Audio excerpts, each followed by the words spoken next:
I'd also like to thank my colleague Helen Murphy from the UK National Crime Agency for travelling here this week. And if I may, on a personal note, I want to say that we're missing Vanya today, as we do every day, and to wish her well. So just to try to add to what my colleagues have said and not repeat too much, corruption is a fundamental societal challenge. It threatens democracy, economic development and public trust. It undermines the rule of law, it erodes confidence on the part of the public in governance, and ultimately it weakens the social fabric of any country. As a counterpart, but not, I believe, a contradiction to what my colleague has said, I think this year's focus on the assets of public officials and on the mechanisms for their verification is particularly timely. Living in Montenegro, we can see the challenges that we can see it on our TV screens, we can see it on our newspapers.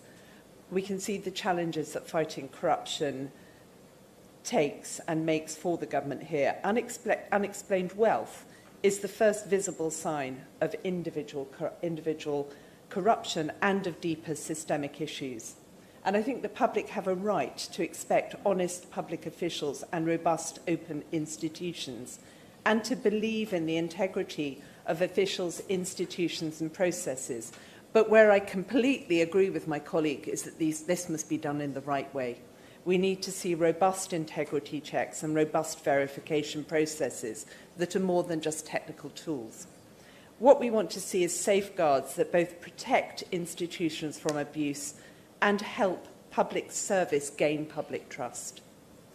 The United Kingdom has long championed these principles.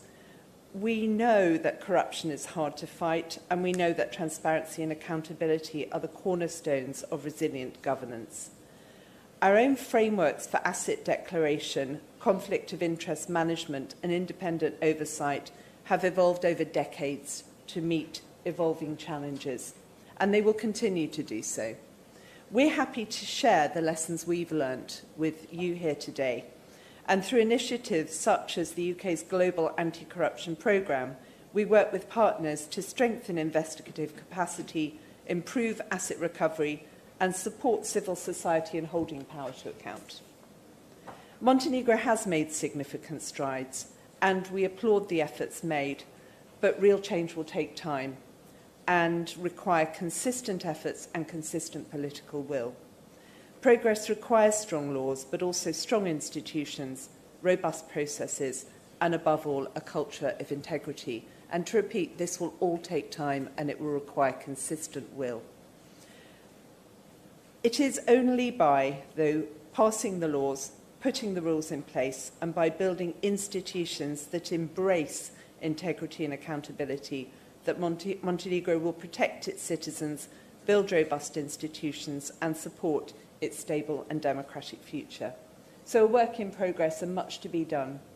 And we can help you as much as we can today. But as I've said, this will take a lot of sustained effort on your part. But I think you know that.